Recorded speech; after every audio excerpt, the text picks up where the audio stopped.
2024 की शुरुआत काफ़ी ज़्यादा गजब हो रही है क्योंकि अब सामने iQube ST भी पहुंच गई है जो एक गजब 145 का रेंज दे रहा है। कुछ स्टिकर्स जैसे यहाँ पर और यहाँ पर आप देख रहे होंगे ST है और कीमत क्या हुई है अभी डिस्क्लोज नहीं हुआ, पर मैं आपको ना एक लंप सम बता सकता हूँ ताकि आपको एक आइडिया हो सके।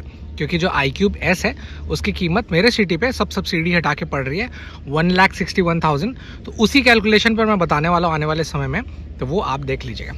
इसके अलावा जैसे पूरी चीज़ें जो है ना वो मैं एक बार थोड़ा सर्कुलेट कर देता हूँ। ऑलरेडी आप देखे हैं पर मैं अपने पर्सपेक्टिव से बताता हूँ क्योंकि बेस्ट पार्ट पे जैसे हेडलैम्प्स का सेटअप था ना, ये DRL फॉर्म बहुत ही ज़्यादा ज़बरदस्त था। तो एक बेस्ट पार्ट तो ये शुरू से ही लगता था, जिसमें आप सेंटर में देख रहे होंगे तो यहाँ पर प्यारा सा iQube का लोगो मोनो मिल जाता है। इसके अलावा ऊपर जैसे आप जाएंगे तो ये खूबसूरत सा DRL का सेटअप है जो आई थिंक इस गाड़ी की खूबसूरती को और ज़्यादा प्यारा बनाता है। और ये एक नया कलर फॉर्म है, तो एक बार मैं सूरज की रोशनी में भी दिखा देता हूँ ताकि थोड़ा सा आप एक ओवर थ्रू समझ सकें। अदरवाइज जो जितना भी हाईलाइटिंग पॉइंट है कलर के अलावा जो बीच का भाग है, ये जो पियानो ब्लैक फिनिश टच में दिया ना, इसके कारण थोड़ा सा ये बेहतर लगता है। अब जैसे शुरुआती पहलुओं में मैं दिखाऊं तो कुछ इस प्रकार से ये हट्टी कट्टी गाड़ी बाकी इलेक्ट्रिक व्हीकल के कंपेयर में लगती है एज कंपेयरिंग टू दी ओला या फिर एथर। अब इसके अलावा क्या बेहतर है, जैसे ये कलर थोड़ा सा ज़्यादा यूनिक फॉर्म में मुझे इसलिए भी लग रहा है क्योंकि पूरा इलेक्ट्रिक जो पैमाना है उसका ये बेस कलर होगा, तो ये ज़्यादा इफेक्टिव है। तो हल्का सा ब्लूइशपन इलेक्ट्रिकपन को जो दर्शाता है वो चीज़ इसमें दिख जाता है। इसके अलावा कुछ पीछे का लुक ऐसा है। अब जो इसका मेन स्क्रीन में जो टच पैनल अब जुड़ गया है ना, उससे तो मैं पूरा बताने वाला हूँ, पर फिर भी एक लम्प सम इसके जो ओवर थ्रू हैं वो मैं आपको बता देता हूँ। तो इसमें क्या क्या मिलता है, तो 3 पैक है बैटरी का। फिलहाल हम लोग जब गाड़ी निकाल रहे थे तो इसमें डिस्टेंस टू एम्प्टी आ रहा था लगभग 138 और 91% की बैटरी बची हुई थी। इसके अलावा बहुत सारे मोटर टाइप को आप समझना चाहेंगे तो BLDC के मोटर्स मिल जाते हैं इसमें। फिर मोटर आउटपुट पावर लगभग कितना देता है, तो 3.0 किलोवाट का है। इसके अलावा किसी भी ऐसी गाड़ी इलेक्ट्रिक गाड़ियों में टॉर्क बहुत ज़्यादा ज़बरदस्त होता है, तो इसमें 33 Nm का टॉर्क दिया हुआ है। अब लेंथ से भी वाकिफ़ है, ऐसा कोई चेंजेस हुआ नहीं है iQube S के कंपेयर में, पर फिर मैं फिर भी आपको एक बार डिटेल्स बता देता हूँ। तो इसका लेंथ पड़ेगा 1805 और वहीं पर चौड़ाई अगर आप देखेंगे जैसे सामने से, तो नॉर्मल गाड़ियों के कंपेयर में थोड़ा ये ज़्यादा चौड़ा है, तो ये 645 mm का मिल जाता है। वहीं पर ओवरऑल हाइट कितना है आप पूछेंगे तो नीचे पैमाने से आप काउंट करिएगा तो वो लगभग पड़ता है 1140 mm।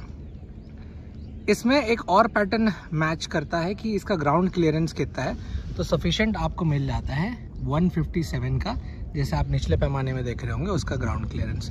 तो 157 ग्राउंड क्लियरेंस के हिसाब से इट्स क्वाइट बेटर, और भी बेहतर चीज़ें होंगी पर नया अपग्रेडेशन पे देखना पड़ेगा।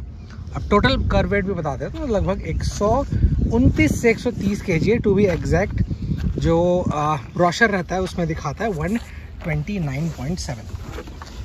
इसके अलावा मेन खेल मैं आपको दिखाता हूँ कुछ इस प्रकार से। गाड़ी को चालू किए और गाड़ी चालू करने के बाद सामने TVS iQube है, वेलकम करके ऑप्शन आया, मैं साइड स्टैंड हटा देता हूँ और यहाँ पर क्लिक बटन दबाने के बाद कुछ ये आ जाता है जो वहीं पर वो दिख रहा होगा वैसे ही नॉर्मल फॉर्म है, बट डिफरेंट क्या है ना कि अब आप टच कर सकते हैं। तो इत्मीनान से आप देख रहे होंगे कुछ इस प्रकार के टचिंग हर चीज़ हो जाता है। अब ब्राइटनेस क्या है, कितना बेहतर है, टच सेंसिंग कैसा है, वो थोड़ा सा मैं बताता हूँ। तो मैं अपने एकदम सॉफ्ट उंगली से टच कर रहा हूँ और हल्का सा भी अगर मैं यहाँ पर टच करता हूँ तो कुछ इस प्रकार का तगड़ा रिस्पॉन्स देता है, जिसमें लेफ्ट साइड का पैटर्न देख रहे होंगे तो टोटल इसमें 7 इनपुट दिए हुए हैं, जिसमें सबसे निचला भाग अगर आप टच करते हैं तो कुछ इस प्रकार के बैटरी बताता है, जिसमें फिलहाल जैसे मैं बता रहा हूँ ना बैटरी परसेंटेज 91%। और जितने लोगों को नहीं पता है एक बार मैं फिर से बता देता हूँ कि इसमें 3 बैटरी के सेटअप आते हैं। इसके अलावा जैसे जब इनपुट होता है तो प्रोफाइल जब बनता है ओनर्स का प्रोफाइल तो यहाँ पर और डिस्प्ले आने लगता है। इसके अलावा छोटी मोटी चीज़ें Bluetooth setting, my vehicle information, वो सब चीज़ें इसमें मिल जाती है। लेफ़्ट साइड में कंट्रोल दिया हुआ है जिसमें ये रहा इंडिकेटर। ऑलरेडी आप आके वेस्ट में उतना ज़्यादा नहीं कर रहा हूँ। हेडलाइट लाइट एक बेस्ट पॉइंट होता है तो उसके कारण से थोड़ा सा प्लस लगता है। अब फुट भी कितनी जगह है तो बता देता हूँ। सफिशेंट मैं 9 नंबर का जूता पहनता हूँ, उसके पहनने के बाद कुछ इतना मुझे प्रॉपर स्पेस मिल जा रहा है। तो अगर आप बीच में सामान भी रखते हैं तो आप इत्मीनान से रख सकते हैं। ग्रिपिंग मैट भी ठीक है। अब आते हैं सीट कुशनिंग की तरफ।